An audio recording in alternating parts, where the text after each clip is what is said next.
Cette capsule vous est présentée par Evo Retro, marque cool d'accessoires de jeux vidéo et de protecteurs pour mettre en valeur vos collections de figurines Funko Pop ou cartes Pokémon, ainsi que par la boutique Maixu pour vos peluches et articles décoratifs geek. Et bonjour, ici Sébastien, j'espère que ça va bien. Aujourd'hui, je vous parle du jeu Tunic que j'ai testé sur Xbox Series S. Donc ici, c'est un jeu canadien développé par le développeur indépendant Andrew Schultis. C'est un jeu qui est également disponible sur PC depuis le 16 mars 2022. Donc ici, c'est unique et en fait, c'est un jeu d'action à la vue isométrique qui fait penser beaucoup au jeu Zelda en 2D. En fait, notre personnage est un renard qui va porter une tunique verte qui fait évidemment référence à Link. Et le but de l'aventure est de libérer l'une de nos semblables qui est enfermée dans une prison et on va devoir le faire en parcourant le monde afin de trouver des objets précis. Ici, la narration est vraiment simpliste. Hein? C'est principalement via des pages qu'on va accumuler et qui va présenter des images et des actions à faire. C'est via justement ces pages-là qu'on va comprendre qu'est-ce qu'il faut faire afin de poursuivre la quête. Certains pourraient être même un petit peu dépourvus face à si peu d'informations. Le jeu nous force carrément à chercher par nous-mêmes.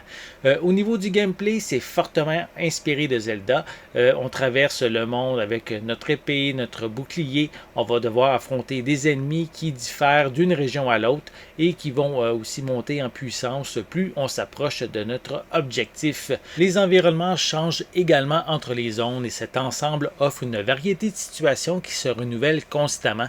Les décors sont simples mais très jolis et colorés en même temps, surtout grâce aux effets de lumière qui sont carrément splendides. Ça donne ici un petit côté mignon à l'ensemble, très agréable à parcourir. Les combats demeurent simples. On attaque, on se protège et on esquive. On va trouver des objets qui vont aussi pouvoir être utilisés comme de la dynamite et des bombes. Il faut cependant faire attention à notre jauge d'endurance qui va se vider quand même assez rapidement et qui permet de gérer notre capacité à esquiver. La difficulté ne vient pas non plus des combats un contre un, mais je dirais plutôt lorsqu'on a plusieurs ennemis à gérer en même temps. Si notre timing n'est pas vraiment bon, mais ça risque d'être fatal et on va devoir recommencer au dernier point de sauvegarde. Si on meurt, mais un petit fantôme va apparaître à l'endroit de notre défaite et ça nous encourage à le récupérer parce que justement ce petit fantôme détient de nos avoirs qu'on a accumulés. J'ai quand même trouvé plusieurs passages assez difficiles, mais il existe quand même deux options pour nous aider qu'on peut activer au besoin. La première offre de l'endurance à l'infini et la seconde nous rend carrément invincibles. Il reste quand même que certains boss sont malgré tout encore difficiles puisqu'il faut toucher des points précis qui sont aussi complexes à atteindre. Je dirais qu'un meilleur équilibrage aurait permis de résoudre cette problématique. Tunic est un très bon jeu avec une direction artistique remarquable. Même si l'aventure n'est pas toujours facile, le développeur a pensé à offrir des options pour nous faciliter la tâche et ne pas rester bloqué non plus.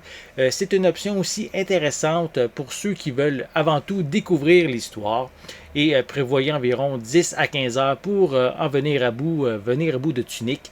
Et c'est vraiment un jeu absolument fantastique et qui vaut absolument le détour. J'espère que vous avez aimé cette vidéo. Si c'est le cas, n'hésitez pas à mettre un pouce en l'air, à laisser des commentaires. Dites-moi, est-ce que vous aimez les aventures comme je viens de présenter? Vous avez vu aussi des images de la bande-annonce. Est-ce que vous aimez ce genre de jeu style à la Zelda, une aventure épique qui, oui, est assez simple dans un certain point, mais aussi qui peut avoir certains moments plus complexes. Est-ce que vous aimez ce genre de jeu? Laissez-moi vos commentaires à ce sujet en dessous de la vidéo. N'oubliez pas non plus de vous abonner à ma chaîne afin de rester à l'affût de mes prochaines capsules. En attendant, je vous souhaite une bonne journée, une bonne soirée et je vais être de retour très bientôt. À la prochaine!